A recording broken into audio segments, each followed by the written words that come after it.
So this week, we are going to continue our discussion about being born again and how we can continue to grow and mature in our life spiritually. So what I want you guys to do right now is I want you guys to get with your sections here, and I want you guys to talk about these three questions, okay? First of all, what makes someone self-centered, okay?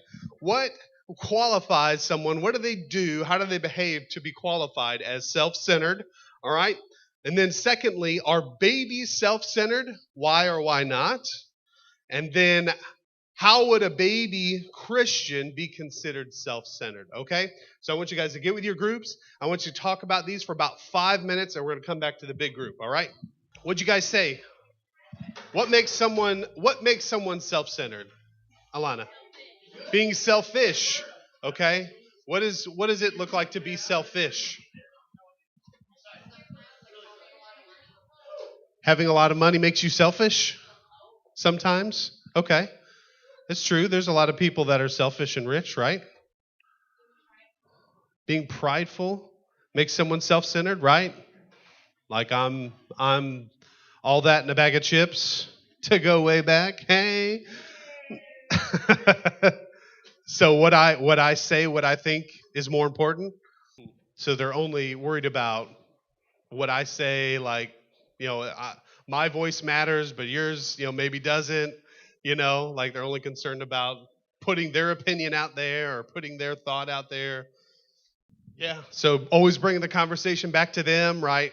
You're telling a story. Oh, well, let me tell you about what happened to me. Let me one up your story with my story. You know what I'm saying? Y'all talk to those people. I know you talk to those people. I can tell by the way. You'd be like, looking, you're thinking about a conversation right now, like, oh, Gina, she just won't let it go. I tell you. What about the second one? Are babies self-centered? Why or why not? Yes? Right. Babies have the life, right? They get to sleep whenever they want. They get to eat whenever they want. They get to snuggle whenever they want, right? They just need to holler for it, right? What were you going to say, Luke? Yeah. They don't know how to tell what other people are thinking, right? They just haven't developed that yet, right? How would a baby Christian, so talking about someone that just came to Christ, how would a baby Christian be considered self-centered? Like, what would it look like for a self-centered, like, Christian just starting out? What would that look like? Izzy? Right. So it's based on their convenience, right? Their faith is all about what's convenient for them. Like, I want to believe this and not this. Like, I want to do this. I want to pray, when I want to, or I want to read the Bible when it's convenient for me, or, yeah, absolutely. Yeah. It like circles around their preferences and what's comfortable, convenient for them. Sure. Right. So again, just like it's all about how much work I want to put into it, right? Like if it's hard, then, maybe I don't need this, they kind of, maybe you're quick to give up on it, maybe, yeah. Having a baby, I can tell you that, yes, babies are self-centered. They're a little selfish, right? Not because it's their fault. They don't realize it, but it's just the way it is. When you think about it, like y'all said, they don't care, or they don't have the capacity to care about the needs of others, right? They don't even realize that other people have needs. All they know is they have a need, and they need it to be fulfilled right now, right? Otherwise, they would probably be more patient, right? They would probably, we tell Joanna all the time, we like be feeding her, and if we don't feed her fast enough, she just yells at us. She's like, ah! I'm like, you are so impatient. You need to wait, right? And like we're trying to eat, and she does this thing like we'll feed her, right? Her whole meal, and then we'll start eating. And then she's like, I want your food now. And so it's like nothing's like ever good enough. But it doesn't matter, what else we need to do or what we have going on or how many other chores we're trying to juggle around the house. Like she demands our attention, demands what she wants, when she wants. Otherwise, she's going to let us know about it, right? They don't necessarily care about the feelings of others. You see kids all the time. They're playing with another kid, and they take that toy and they yell, mine! Like, no one has to teach them that. They know that, and they know how to do that on their own. And if they don't want to be around somebody, they let them know, right? Like, well, I'm not comfortable with you. sound the alarm, right? I'm going to start crying. They don't just politely say with them just to be nice. Like, I don't want to hurt their feelings. I don't want to make them feel like, they're not a baby person or whatever. So, yeah, they just cry. They're like, I don't like you. I want to be away from you right now. They don't consider how their actions affect other people, right? They don't contemplate how they can contribute to anyone else in any way, right? Like, how can I help out with this? How can I help out with that? It doesn't come across their mind. And but the more that we in our life grow and mature physically and mentally, the more we begin to care about others. Yes, babies, they don't start off caring about other people, but eventually they learn what that looks like, right? What it means to care about other people, what it means for other people to be have needs in their life, right? I'm hungry, you must be hungry, right? And they start to put all these little pieces together, and they learn how to care about other people. We learn manners. We learn how to be polite, how we learn to be kind to one another. We learn how to share with others, right? We learn how to be considerate of other people's feelings. Like, I see you have a lot going on right now. What I have to tell you can wait, right? We learn how to care for other people. What's wrong? How can I help? We learn all these skills, and these are all marks of emotional maturity, right? And although there are some that we know they never quite get to this point, right? Some are still working on this. Some are still working, and we all are working on it in one way or the other, right? We're not the kindest and most patient that we could possibly be. At times we can be pretty impatient. I know I can. But so there are some that just, they never get this, and they they continue to be mostly concerned about themselves. And this is going to stunt their relational growth, right? This is going to make them less desirable as a friend, right? No one wants to be friends with someone who's only about them, right? This is going to make them less desirable as a spouse. No one wants to be married to someone who's all about them, right? Only concerned what they want. This is going to make them not as good of a parent. If they're only worried about themselves, they're not going to pay enough attention to their child, right? This is going to stunt their professional growth. If they can't, they're going to be less desirable as an employee if they can't complete their work, if they can't work with other people. It's going to stunt that. So when we're born again, does this need, so we're talking about mental growth, maturity. A lot of us have learned kind of what being considerate about other people is. So when we are born again, when we do come to Christ, does this need to develop this area of our life go away? Does it happen automatically? Are we all of a sudden like, boom, we're kind, right? We're filled with love, peace, patience, kindness, gentleness, faithfulness, self-control, right? All the fruits of the Spirit are like, boom, in our life. No, this area of growth from the beginning is a spiritual matter. We're all capable of achieving a level of kindness on our own without God, right? And that's taught to us by social norms, right? We don't have to go to church for people to tell us to be kind, right? That's a buzzword that you can hear anywhere. It's like, you should be kind to other people. So we can achieve a certain level on our own, but we can only give so much because we can't get what we don't have. And what I mean by that is, unless we've received and continue to receive the love of God in our life, we'll never be able to love like Jesus. So we'll get to a certain level where, okay, I'm nice enough, right? I'm a good person. I'm a good enough person. But when it comes to loving like Jesus, and we talk about the level of love that Jesus had and that he calls us to have, we're never going to get there if we just stop at this place that's just expected of us by culture. Jesus calls us to a whole other level. Our culture tells us to be kind and compassionate. Yes, we know this. We see it in commercials, social movements. In hashtags. The most confusing commercials, talking about being kind. And I'm like sitting here watching. I'm like, what are they selling? And it turns out it's a car commercial. I'm like, what? Like the Super Bowl is the worst, because they have some that are like all like tugging on your heartstrings, and they're like, Brownie toilet paper. Like, what? Culture tells us to be kind, but what does this usually mean? What is culture kindness, right? That we see out there, that's pumped into us, that's virtue signaled to us. What does that usually end up meaning? Sure. Yeah, being nice, right? Being a nice person, being a nice person.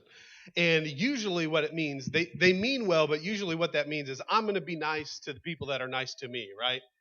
When someone is unkind to you, people don't expect you to be kind to them back, right? It's like, oh, girl, you need to stand up for yourself. Don't let them walk all over you like that, right? Come on now.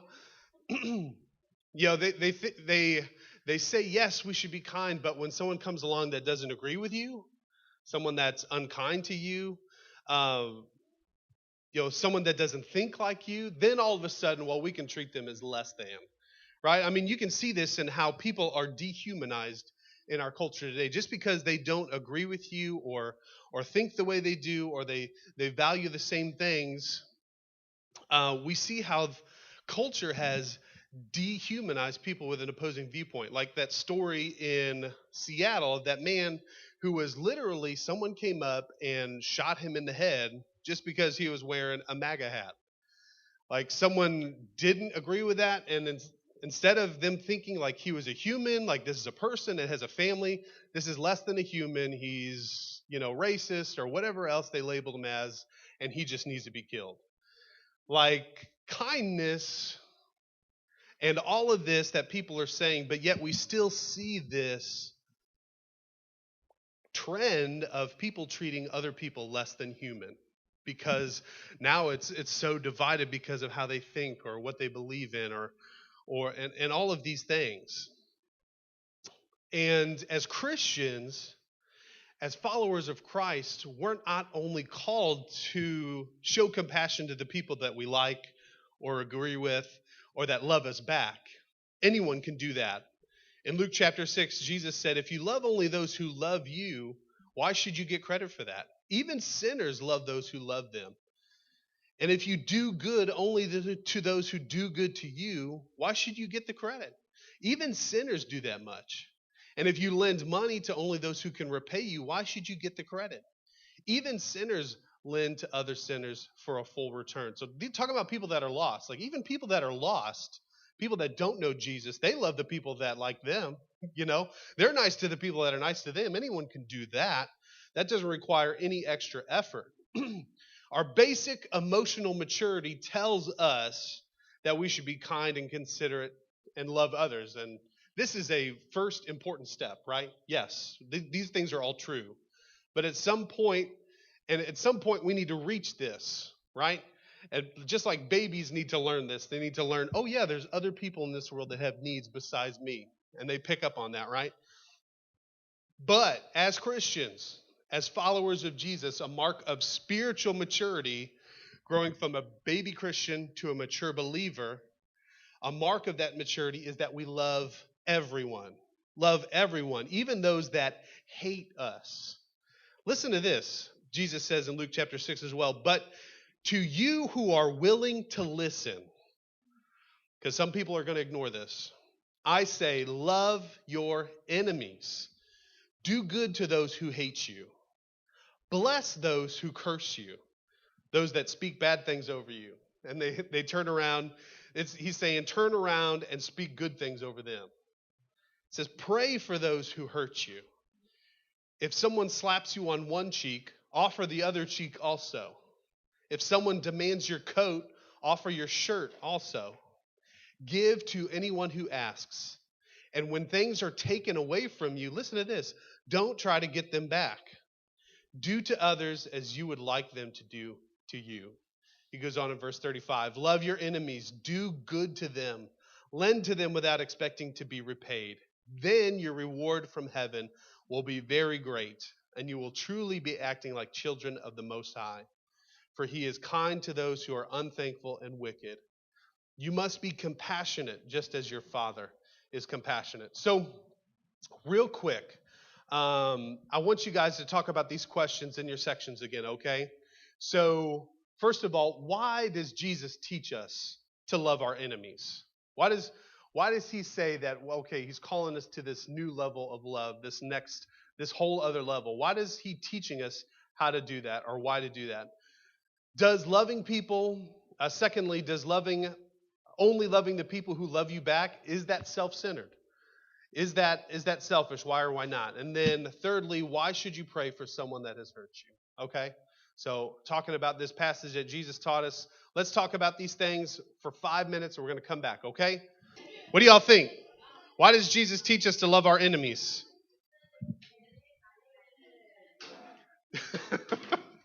Alana. So we can be more like him, right? Yeah, because that's what God does. Doesn't God love his enemies? Does he? How many of y'all think God loves his enemies? Raise your hand. How many think that God hates his enemies? How many of you think a little bit of both? Well, listen. Did you know that the Bible says that while we were his enemies, he came to this world to die for us? While we were yet sinners, Jesus came to the world to die for us. And the goal, so this is what God does. He loves his enemies, right? The goal of Christianity, being a follower of Jesus, is to become more like Jesus, right? That's the end game. That's what spiritual maturity looks like. It looks like Jesus. Our goal is to be more and more like Jesus every single day. Now, when we love our enemies, we're acting like God, who loved us when we were his enemies. And this verse 35 in this passage, it really stuck out to me. Is like, truly acting as children of the Most High, for he is kind to those who are thankful and wicked. Isn't that just crazy? Like, I know some very ungrateful people, and it's hard to love them, right? It's hard to love unthankful people, especially evil people, but that's what God does. That's what God does, right? And so to be more like him, we need to. So does only loving the people who love you back self-centered? What'd y'all think? Does just loving the people that love you make you self-centered? Yes. Right. So only showing love to the people that love you, to the people that agree with you, or that are nice to you. What is that still? Who is that still all about? You. Right? That's still all about me. It's like, I love this person because they love me back. You know, I like talking to this person because they make me feel good about myself, right? Now, I pray that this person finds happiness because they've always been good to me, right? So if we're only showing love to the people who love us back, it's still all about us, right? It's still all about number one. You know, and we may never say these things out loud or consciously to ourselves, right? But, you know, it's our default mindset, isn't it? You know, we naturally gravitate to the people that we like to be around, that are interesting to us, or to the people that we want to be like. I mean, that's a basic instinct. But again, spiritual maturity is all about going beyond the basics, right? To go past what's normal, what's expected by everyone else. And as we grow and mature spiritually, our love should also grow, especially for those that we don't prefer to be around, and the people that aren't like us and maybe even hate us. And this requires sacrifice. And Jesus, he knew what he came to this world to do, right? He was on a mission, and there was nothing that was going to stop him from doing what he came to do. And he knew that this mission was going to require great sacrifice from him.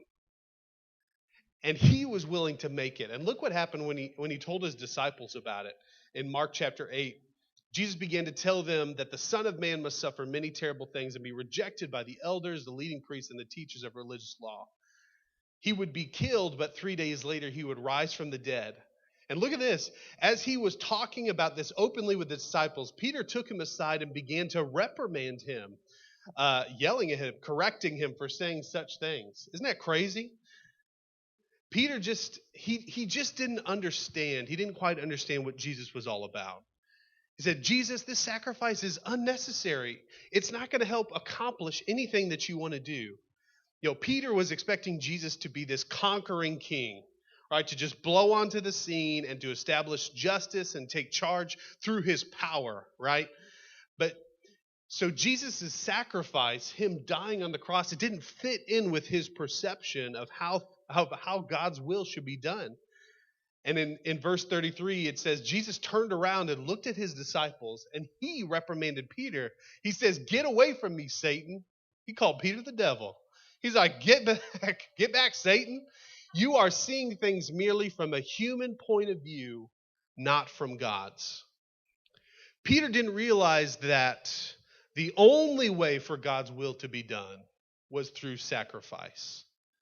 The devil wants us to convince us that in order to follow Jesus, we don't really have to give anything up. He wants to convince us that, we don't have to give up your old life. You don't have to do that. You can stay the same. You can continue on with your plans, with your dreams, with your whatever. You don't have to give anything up. You can still keep your old life. He wants to convince us that we don't have to do more than what's expected of us, right? No one expects us to love people that hate us. No one expects us to pray for the people that hurt us. They said, why would you do something like that? That's crazy. You don't need to do that.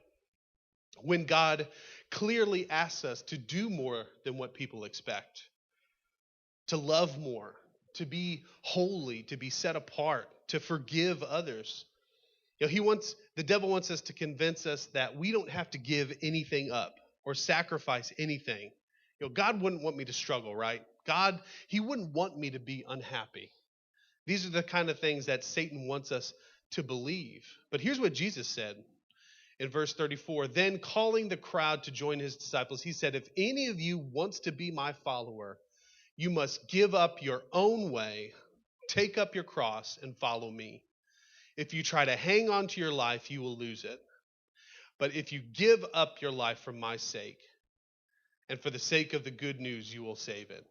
And what do you benefit if you gain the whole world, but you lose your soul? Is anything worth more than your soul? If anyone is ashamed of me and my message, which includes love your enemies, in these adulterous and sinful days, the Son of Man will be ashamed of that person when he returns in the glory of his Father with the holy angels." Being a mature Christian means that we are willing to sacrifice whatever it takes to be a follower of Jesus. Like babies, we all start off self-centered. It's our default mode, okay? We've all been there. That's all been our mindset at one point in time.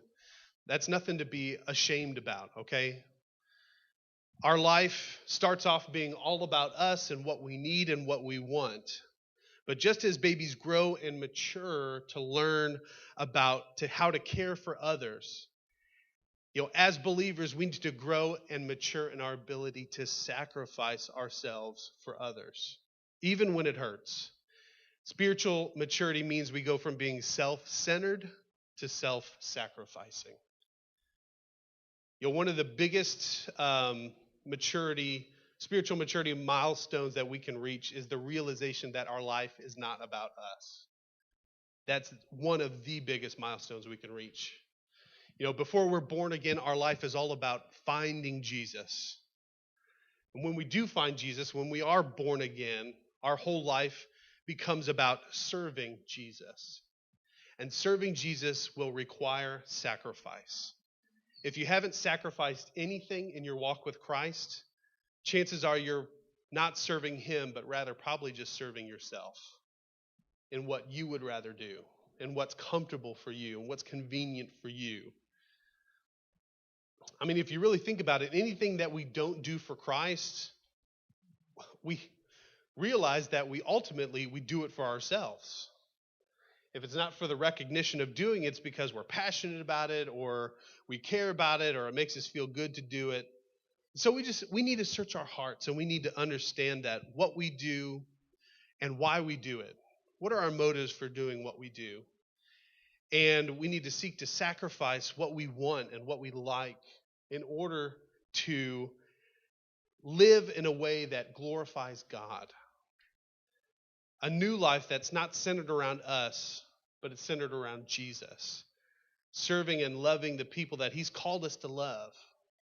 which includes those who don't love us back. And I'm not saying that we are going to give up everything that brings us joy and everything that we enjoy and everything that's fun. Like, God isn't all about us sitting in a room with a Bible and a worship song on and just staying in there in the dark, okay, and praying. All right, that's not what God is about. He says he come to give us life and give it to the full, right? God doesn't want you to be miserable in following you and following him. But we have to realize that God will call us to do things that are not what we want to do, are not what comes easy, or not what's not fun, right? To have some awkward conversations, right? To talk to someone that's completely new and we don't know anything about, and we have to try to find out who they are. No one likes meeting new people. They have no idea what to talk about, right? It's always that struggle. But God will call us to do things that are uncomfortable, that are outside of our comfort zone for his glory. And it's real easy just to shrink back into ourselves and like, well, that's not my ministry. That's not what I'm comfortable with. That's not God's calling over my life, you know. We like to Christian it up a lot. But it's real simple. God will use our entire life for his glory if we let him. We just have to be willing to do what it takes to follow Jesus. Does that make sense? Is this helpful? All right. I'm glad. All right. So I want you guys to think about what are some things that you might have to sacrifice to be a follower of Jesus. What things might you have to give up? Some reputation, some relationships, some comfort, some pride, right? Some time, some possessions. What are some things that you have given up? And just thank God for giving you the strength to be able to give those things up, right? And then learn to know the difference. You know, get in the scripture. You know, how do you know what things to sacrifice being a follower of Jesus? You'll get into the Bible. Learn the things that Jesus told us, right? And then give up some of those things that are keeping you from Jesus, that are keeping you from following Jesus, especially if it only benefits you and never anyone else, right? God can use a lot of things in our life to bless people, things that we enjoy. But if it's something that, like, I love video games, but if I sit and play video games for 12 hours, chances are God's not using that, all right, to do anything other than I'm just having a good time, right? So I want you guys to think about that. I want you to think about what God is speaking to you regarding this area of self-sacrifice, because he will ask you to give up something. That's what Jesus said. Like, unless you're willing to lay it all down, you can't be my follower. So I want you to think about what that means in your life, okay?